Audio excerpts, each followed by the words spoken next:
What's the date? Sounds like a simple question, but it's actually more complicated than you might think.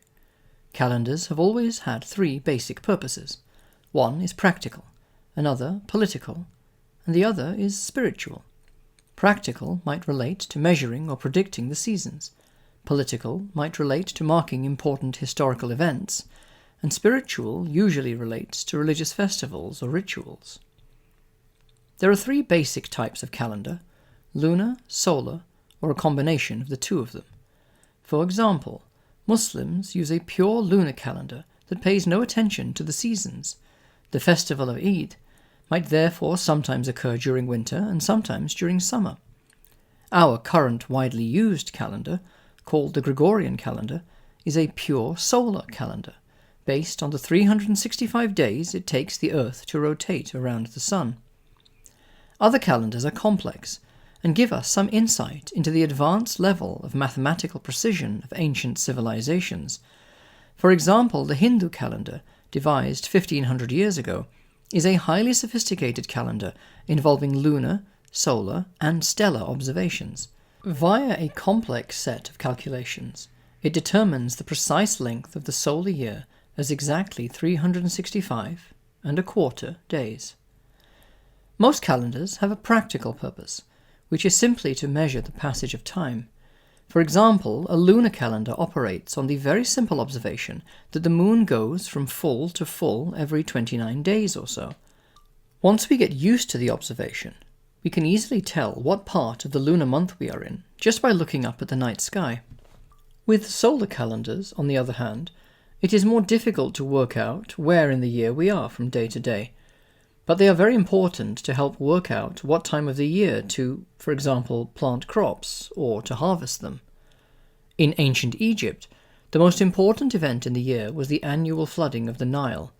Their entire calendar was therefore broken into 3 seasons: flooding, growing, and harvesting.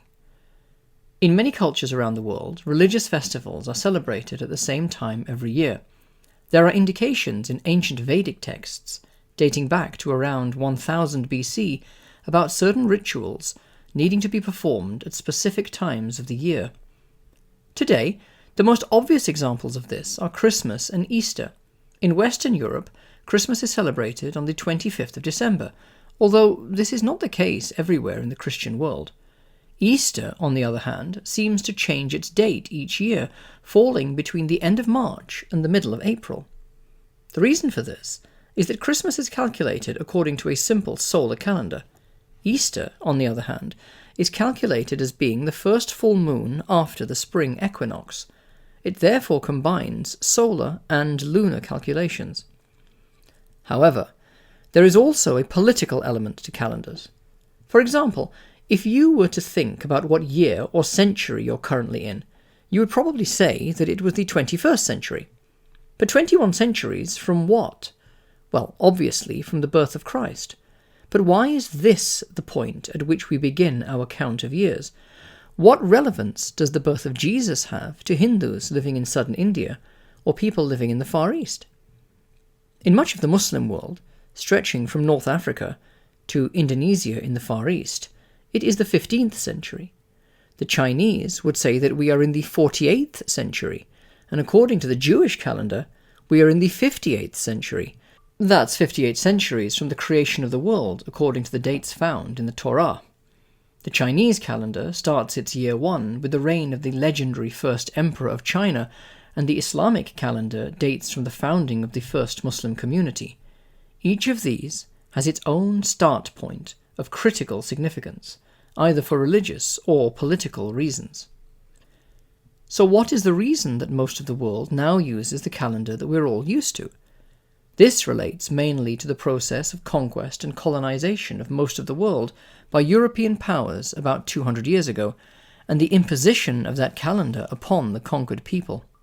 What is known as the Gregorian calendar, after Pope Gregory XIII, was only introduced in 1582, less than 500 years ago, to replace the previous Julian calendar, named after Julius Caesar.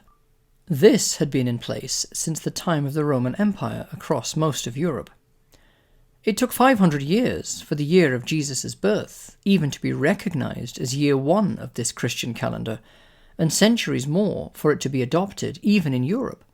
Protestant and other Christian churches, which made up most of Northern Europe, were reluctant to recognize changes made to the calendar by Catholic popes. Britain only adopted the current calendar in 1752. Further afield, other countries adopted the Gregorian calendar either because of conquest or colonization. Turkey, just to the south of Europe, adopted this calendar in 1926 after the fall of the Ottoman Empire in order to align themselves more with Europe, and Saudi Arabia eventually adopted it in 2016, mainly to facilitate commerce and trade. As a result, the calendar with which most of us are mostly familiar is a solar calendar designed to track the 4 seasons experienced in European climates, that's spring, summer, autumn, and winter, with months named after Roman or Greek gods. The beginning of the calendar is based on the most important event in Christianity.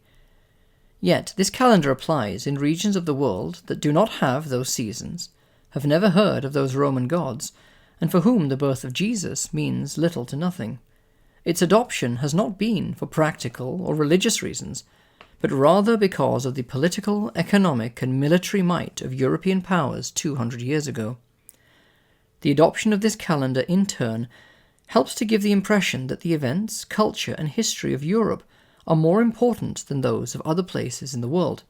This is an example of how something as simple as the date can have quite profound political, social, and psychological consequences.